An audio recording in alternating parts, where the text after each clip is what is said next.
The school chose one of its core values to be Rise Up. We define Rise Up with the following statements. We are resilient, we persevere through struggle, and overcome adversity. We are strong, courageous, and we are not afraid to take risk. My name is Ralph Brown, and I am the principal of Sweet Home High School in Sweet Home, Oregon. And what you're about to see is just a glimpse of my story.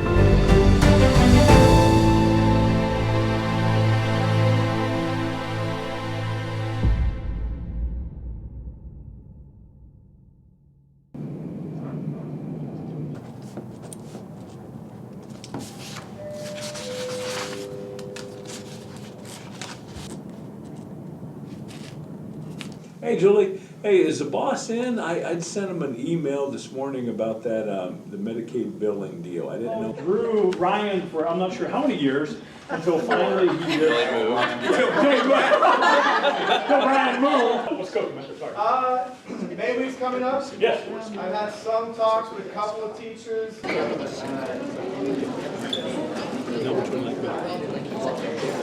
Just because of the number of people that we have, we don't have enough teachers. I understand you work long hours in your position, in first, out last.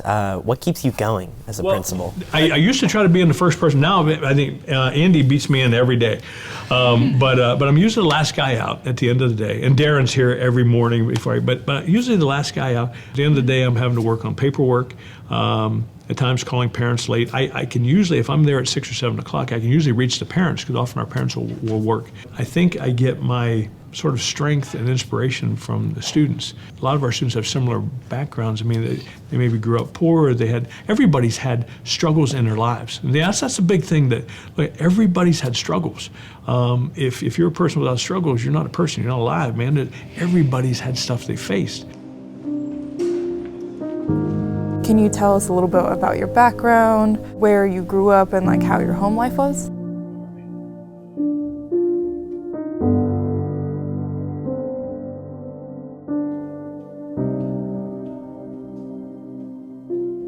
My mom had me at 40 years old, so she was an older mom. I was the youngest of 6 kids, and my siblings were out of the house. My 2 brothers lived with us for a little bit when I was young, but they were gone. So my 3 sisters and my oldest brother were probably old enough to be my parent, right?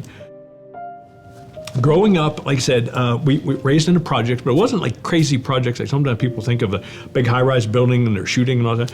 It was just everybody there. It was kind of like row houses, kind of these apartment deals. Everybody there was just poor, though. There'll be disabilities, people who can't work or people who don't work. One of the things that stands out from my childhood, in the old days, we were on welfare, so you would get little packets of colored money and you tear the colored money out, and when you paid at the store, everybody knew you were a poor kid. I don't remember anybody ever giving me a bad time or making fun of me, but I knew I was poor. My mom made sure, even though we lived in poverty in a place that was not wonderful, she always took care of me.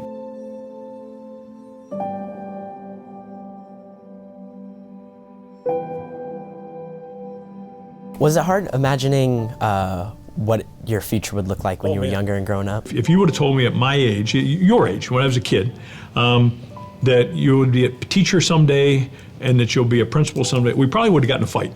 Because sorry, poor kids growing up in the projects, man, you don't become teachers and principals, right? You might become like my buddy's brother, drug dealers. When I was your age in school, there was nobody telling me, you can be a teacher, nobody ever did that, because I was that kid from the project. I was a poor kid. My father came from North Carolina, so he lived in North Carolina toward the end of his life, or at the end of his life, and that's where he was born and raised. My old man was born in 1913, so by this time he was already 57 years old.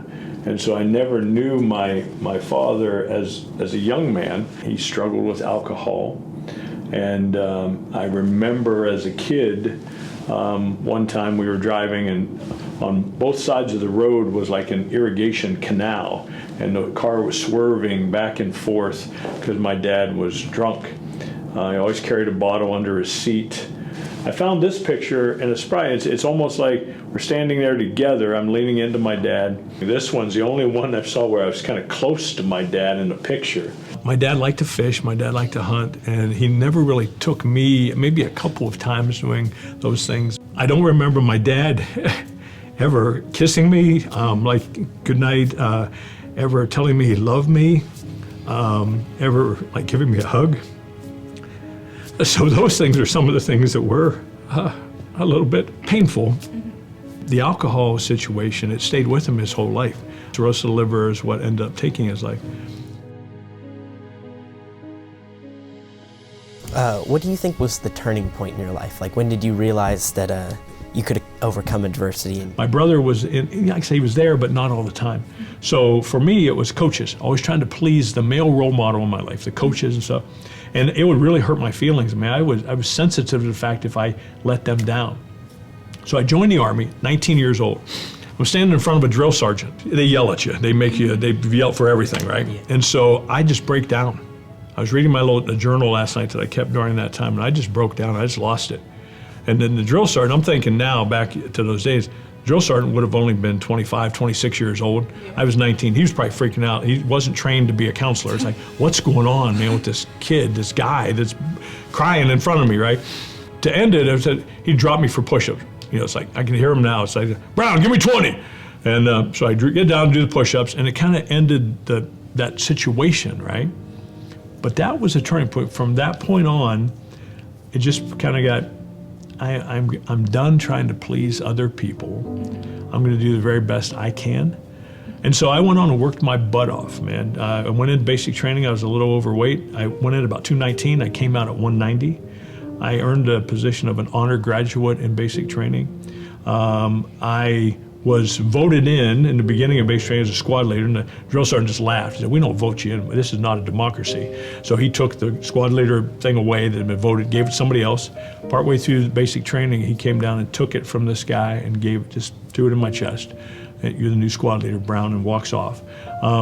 So a big turning point at that where it's like, I can't become something that somebody else wants me to be. I have to be who I am and be true to myself. And if people don't like me for who I am, I don't have time for them. Kind of coming back to you as a father, what is like your role as a father? Mr. Mullabog and I are talking about, it's kind of like a 180. I don't remember my old man ever giving me a hug, ever giving me, kiss goodnight. He usually wasn't around. I don't remember him ever saying I love you. But I have 3 children and a wonderful wife now. And so when I made sure that my sons and my daughter know that their dad loves them, and it doesn't matter where we are. They can be around their friends, they can be, wherever. It's like, hey boy, I love you, Dad. I was out changing irrigation pipes. I was on a 4-wheeler. Jackson's sitting like here on the seat in the diaper. Zach and Morg, my other 2 kids, are like out on the side sitting by Dad. All of us together. And that's the dad I wanted to be. I coached my kids, and my wife and I coached my kids in soccer. We wanted to be there. And we wanted our children to know without a doubt that they were loved and that they were cherished by us, and that we were going to be there for them. I want to be the best father I can. And when my sons, recently one of them had said, Dad, you're a good dad. And I said, boy, here's the deal, here's the challenge. Daddy's not perfect by a long shot, man. You be better. You be a better dad. So, yeah.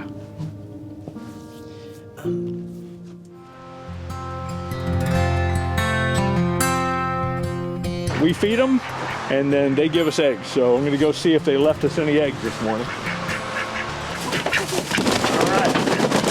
Oh, some fresh eggs. What do you envision or plan on doing for your retirement? I think in retirement, it's just keeping busy when that time comes, and just a lot of outside things. I enjoy outside working.